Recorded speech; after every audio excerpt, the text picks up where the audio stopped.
Evan Carmichael is an author, speaker, and YouTuber who Gary Vee called a content DJ that inspires people. He went from making $300 per month and being a shy introvert to having over 300 million people watching his YouTube videos. So today, let's learn how to overcome your laziness. Mentor me, Evan.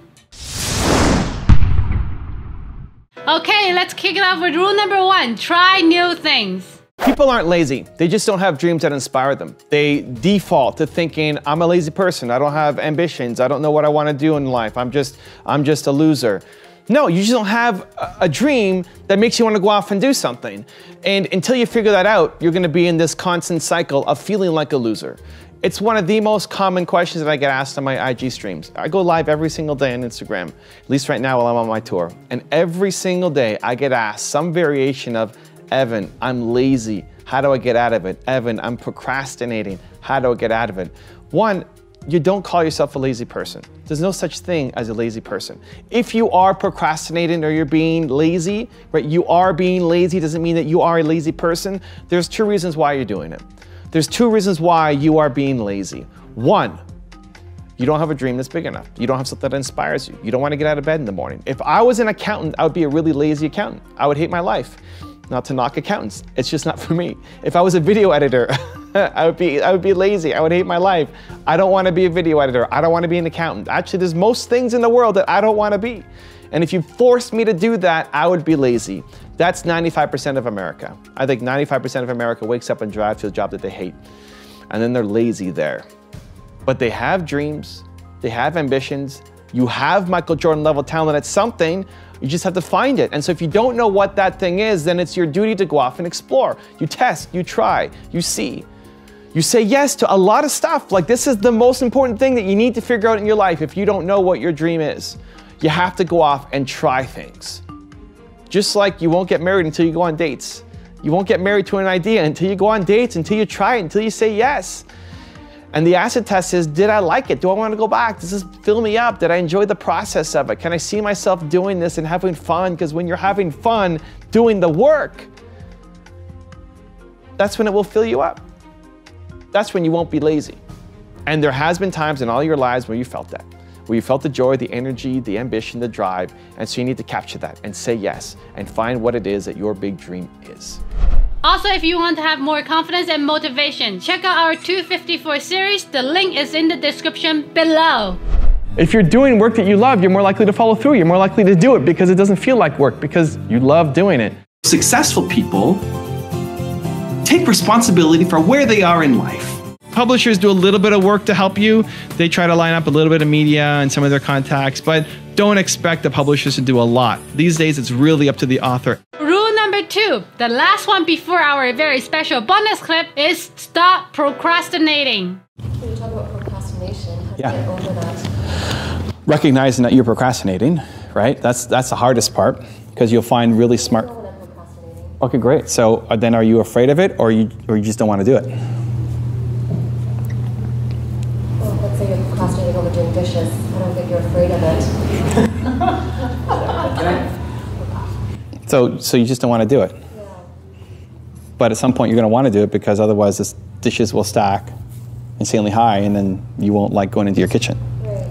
So why, I'm trying to figure out, how do I get to it before waiting to that moment where it's like, now I have to do it, like there's no other option.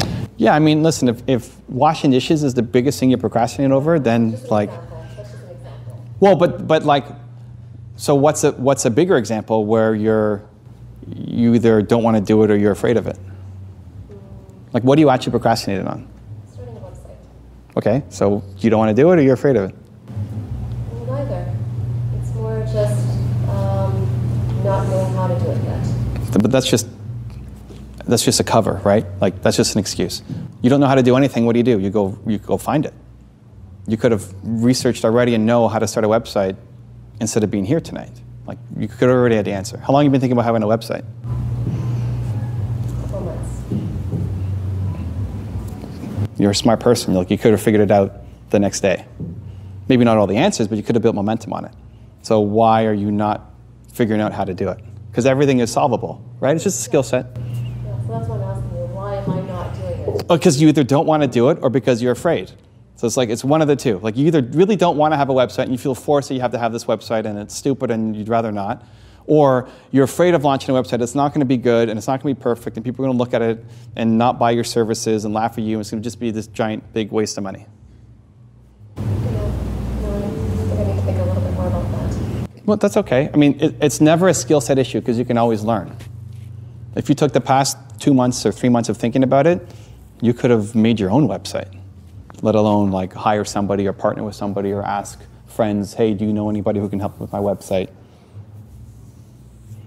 So it's one, catching procrastination, because a lot of times we won't catch it. A lot of times we find a really smart reason. I can't do it because I'm busy, because I'm doing this, and I got all these other things, and blah, blah, blah, blah, blah, blah. And you're a smart person, so you find really smart reasons why you can't do something, right? And not just you, me, everybody, right? But when you catch it, what's the reason? You either don't want to do it, and so move away. It's like people who, I get a lot of DMs from students who are in university who don't want to be there anymore, and they procrastinate on studying, and like, I never even wanted to join in the first place.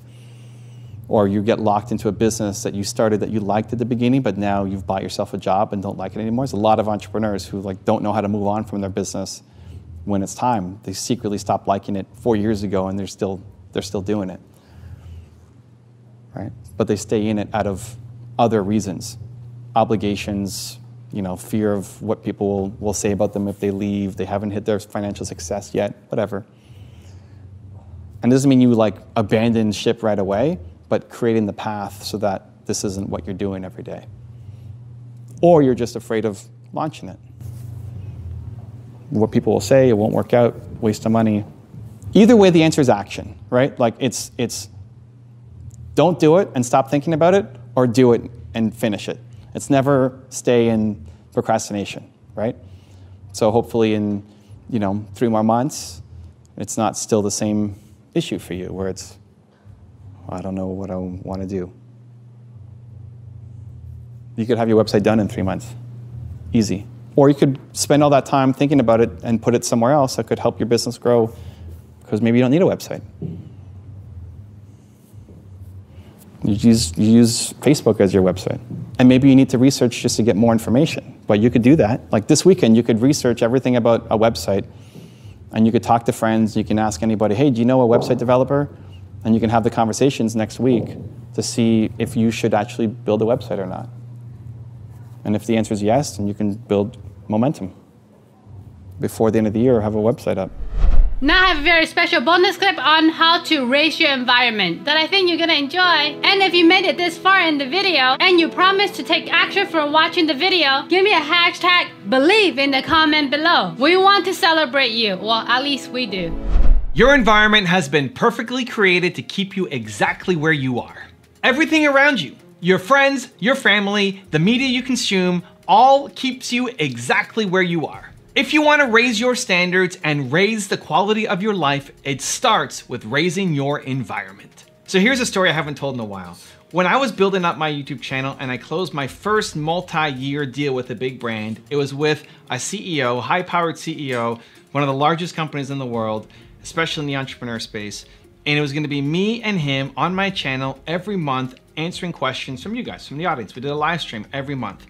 And it wasn't me interviewing him or him interviewing me, it was both of us talking about a certain topic and then taking questions. And I remember driving with my dad, he was getting a new car, and we had this long drive out. For whatever reason, the place where we wanted to buy the car was super far away, and so it gave us this chance to talk in a car, and I just told him about this new deal that I had signed. I remember him asking me, Evan, what gives you the confidence to feel like you're on the same level as this guy?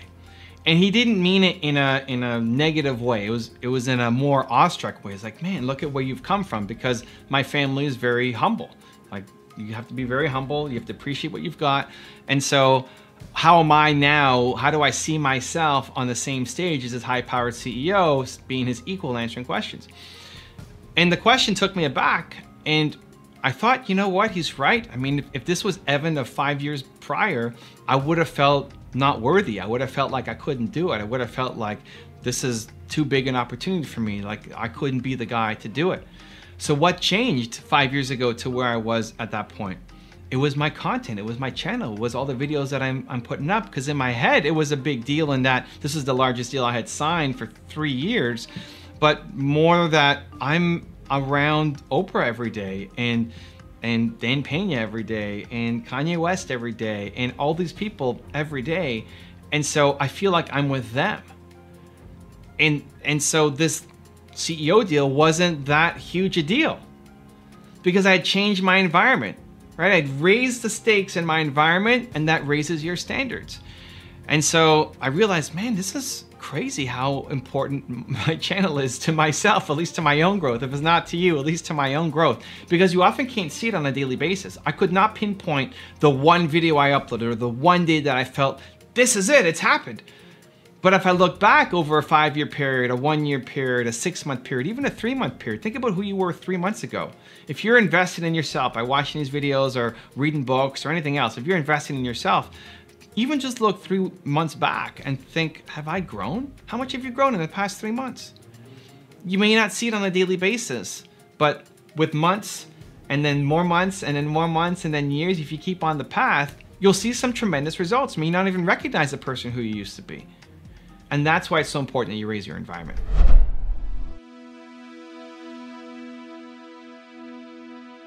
If you want to see Evan's top 10 rules for success, check the video next to me. I think you're going to enjoy. I'll see you there.